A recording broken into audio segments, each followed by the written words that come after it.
got a little distracted yesterday with the scraping, got a little carried away, and did more of that than probably necessary at this point. But it was fun. It's good to see what the boat looks like with all the glue off and starting to take shape. So, welcome back to the Guillemot Kayaks Workshop. I'm Nick Schade, and today we will be cutting out the hole for the cockpit recess. So I'll make that pattern, trace it on the boat, and cut a big hole in the boat. When I send out plans to people for building their own boat, I have the plans printed out at a print shop, on large format paper, and that makes it pretty easy. But for my own purposes, I don't have a large format printer, and I don't feel like driving over to the print shop to have something printed out and then come back and do it. So I just use my regular laser printer, print things out one page at a time, and then these need to get assembled into a full-size drawing. So I have some reference marks here that just help me make sure everything gets lined up and straight and true and is two-dimension, and I just tape it all together.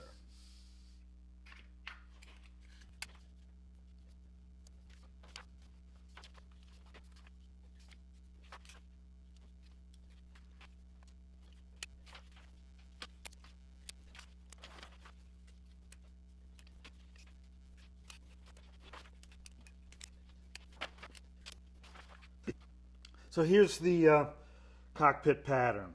And what this pattern is something that gets laid on the deck of the boat, lined up with, I've got some reference lines here where the forms are, right there, there. And here's where like the feature lines are. And so this marks the hole where the cockpit itself is. So these pages technically go in here, but they're actually going to get cut off like immediately, so why even bother taping in there? So this is the pattern, and now I'm just going to cut out around the lines to create the pattern itself.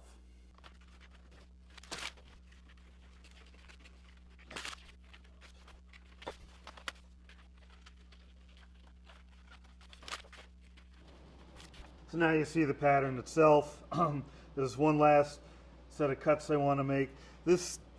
Imagine this is wrapping around the deck of the boat. The deck of the boat's a three-dimensional compound curve, curving in a bunch of different ways, and this is a flat sheet of paper. It doesn't want to lay smoothly down on the boat, so I've tried to allow for some of that 3D curvature by making some cuts into the pattern and joining those seams together in a sort of a compound curve. So up at this end, I've got these lines here which separate, so I'm going to end up cutting down those lines and tape them back together. That adds a little bit of three-dimensionality to the curvature of this piece of paper.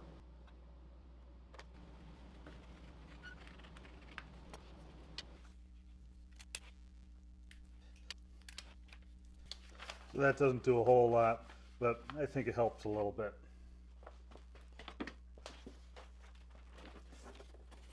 So with this cockpit pattern, the wider curve is the back, the narrower curve is the front, and then I've got these lines here every 10 inches or so on this particular pattern because the forms are every 10 inches or so. So I'm going to line these lines up with the forms. Since these are the middle forms, this is a reference face, the one closest to the stern, and this is a reference face, the one closest to the bow. These reference lines are going to be to those reference faces. So if you try and line it up with the center of the form or the back face of the form, it's going to be confusing. And then I want to end up with this top edge right at the center line and this back edge also right at the center line. Line it up there straight, tape it down. Again, right along the edge of that strip. This is center line. This should come right down to the part line here on either side.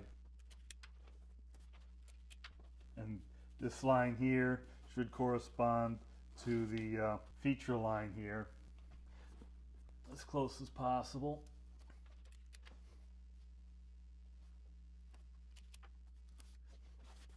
So now that that pattern's in place, double check it, make sure it looks good.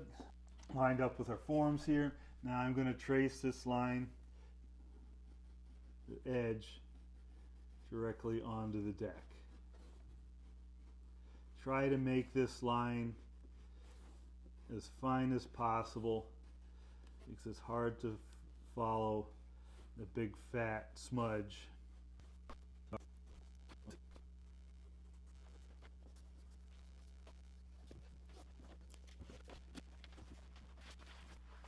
Now we repeat on the other side and line up, get the ends here so they're lined up with the other side.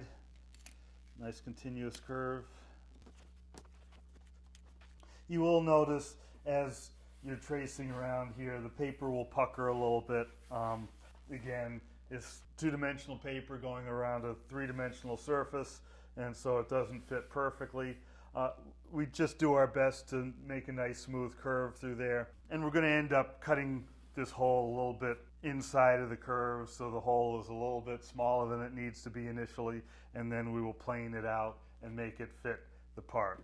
It would be nice if I could come up with a pattern that just nailed it the first time, but that's just not practical. Once again, trace that line.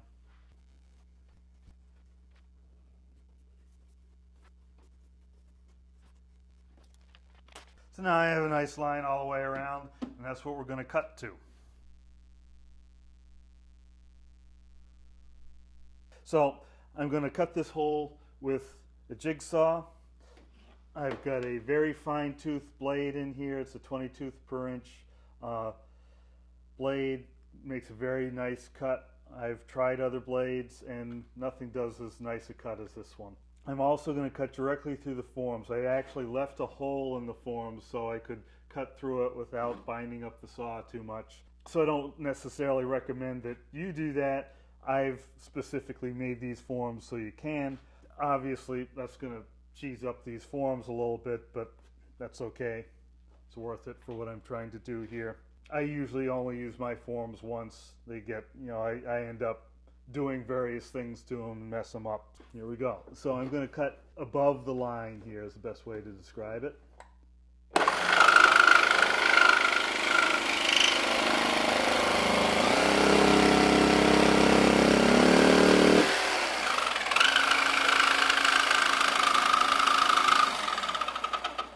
There's various things that can mess you up as you're cutting these forms. One of them you may have just seen there. As I was cutting through the form, I had to push fairly hard. Once I got through it, it went quickly, and so I needed to make sure I didn't mess up and cut through the line.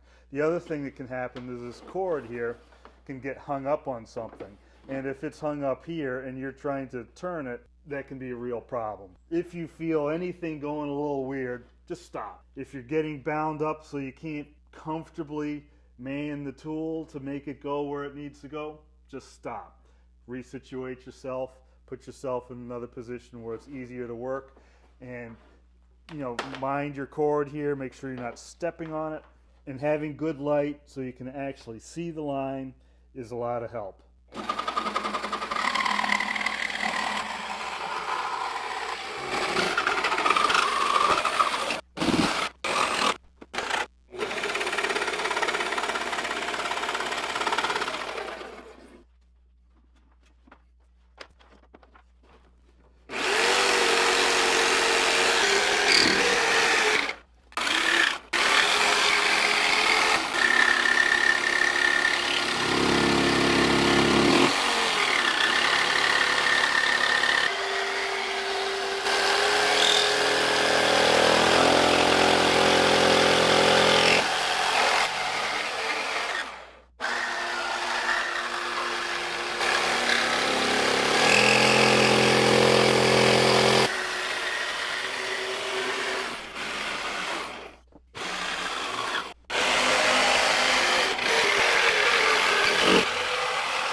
So this should drop approximately in there. So I did include some slots in these forms so I could cut the forms completely away, allowing room for the recess to fit down recessed where it should be.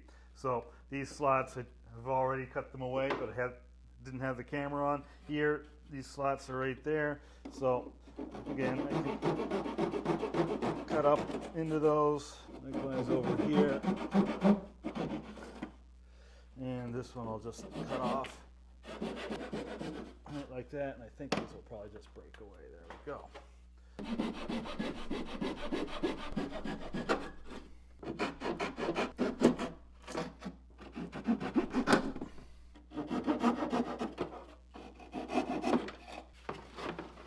So now the forms are no longer in the way for fitting this recess down in there.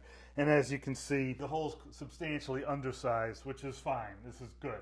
I'd rather have to remove more material than add material. I've done both. It looks in good shape, and I think it'll be no problem to get this fitting in nice and tight. So fitting it in's the next step. I'll use a variety of little planes, sanding blocks, rasps, whatever it takes to get the job done. But I'm hungry, and it's time for lunch.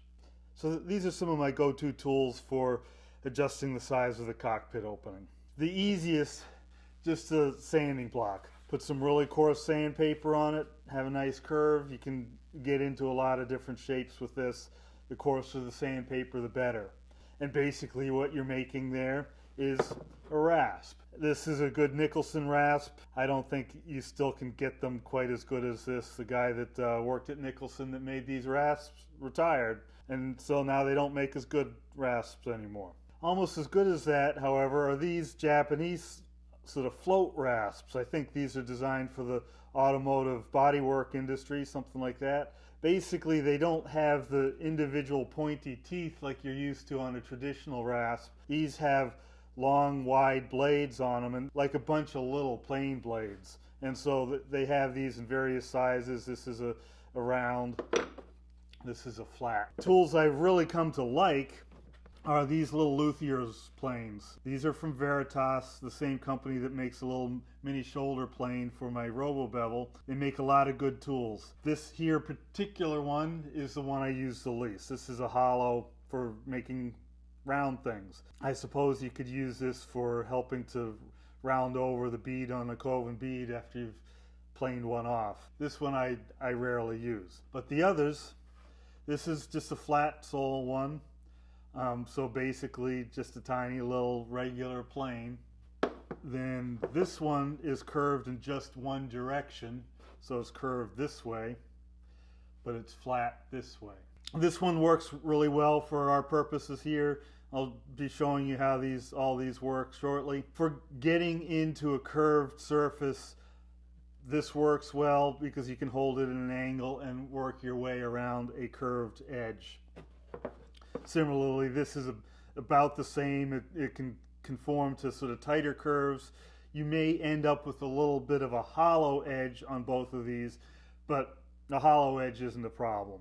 A rounded edge might be a problem, but for our purposes, what we're trying to do here is clean up the edge of that hole that we just cut with the jigsaw and make it so it's the same size as the outer perimeter of the recess we made yesterday. So these tools are the primary tools I use for that. I could probably do the whole thing with just this rasp, or just this one, just the sanding block, or just any one of these tools.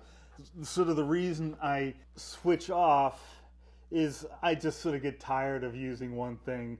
You know, the muscles for using one thing get worn out after a little while, and so just switching off just makes things easier. This can be a little bit of a tedious task after a while, so switching it up every once in a while makes it go faster. The first thing I'm going to do before I get started is just sharpen these little planes, make sure they're good and sharp so I don't have to worry about that later.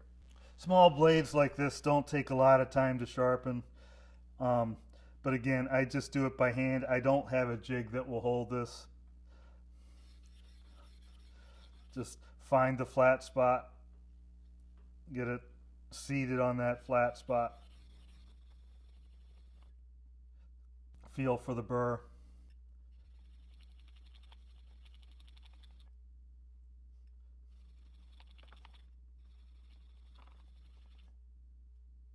is just starting.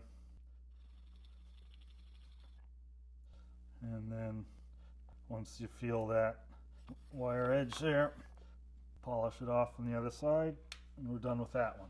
These curved blades are a little bit trickier. You can't just lay it on the stone and keep on moving. You've got to turn the blade on the stone to try and hit everything. But again, try and feel for that flat spot.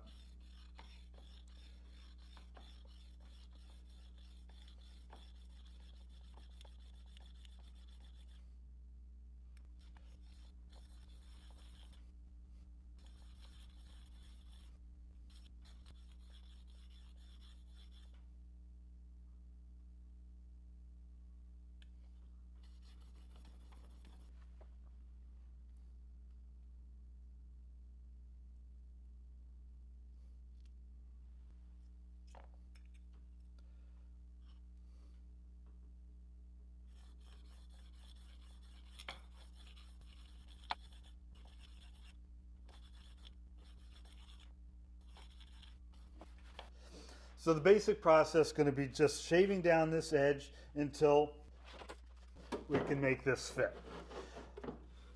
Seeing that it's a little oversized now, but looking at the line that I drew, if I bring it right down to the line, I should still have room to adjust it. So I'm going to first just aim to hit that line and fair out those curves and make everything uniform and smooth. We're just going to be working on tweaking that edge until it fits. So planing along, shaving back that edge. But you notice here, even though I've cut this back, this is a little bit in the way. If I try and plane the edge here, I'm going to end up hitting that form. We will knock out the forms. Break this loose.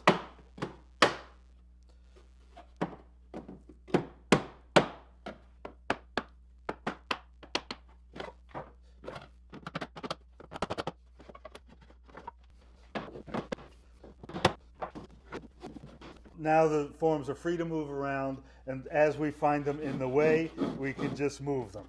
The beauty of this is the shape's still supported. Whenever we need the forms back in place, we can just drop the spacers back in, put the wedges back in, and bang, the forms are where we need them.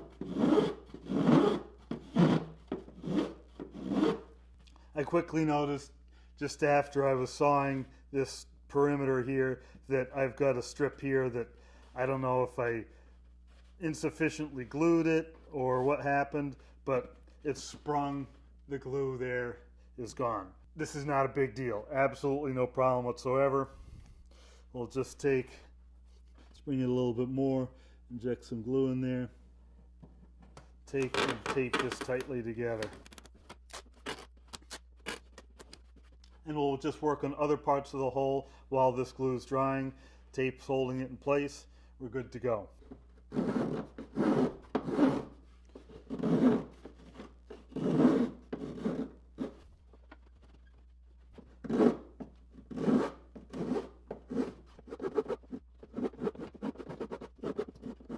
So I'm aiming for the original line I drew, but again, that line's not gospel. It's not something where we have to hit exactly on that. What we're interested now is getting a fair, smooth curve here, which eventually is going to fit the combing recess. So first I just want to get fair, smooth, even on both sides. Get your eyeball down on it and look for little wows and high spots. You cannot plane away low spots. All you can do is plane away high spots. And right now I'm just holding the plane perpendicular to the surface. Eventually we're going to want to adjust this bevel to an angle in order to meet the recess here. Remember, we sanded the recess here to be about vertical. I probably want to bevel this in again so we create kind of a miter situation, bisecting the angle between the deck and the recess. So we've got the widest, best fitting glue joint there.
So all I had time for today in fitting the cockpit recess was actually cutting that hole and starting to rough in the shape. But tomorrow I will continue fitting that in and do the fine tuning and get it hopefully glued in place.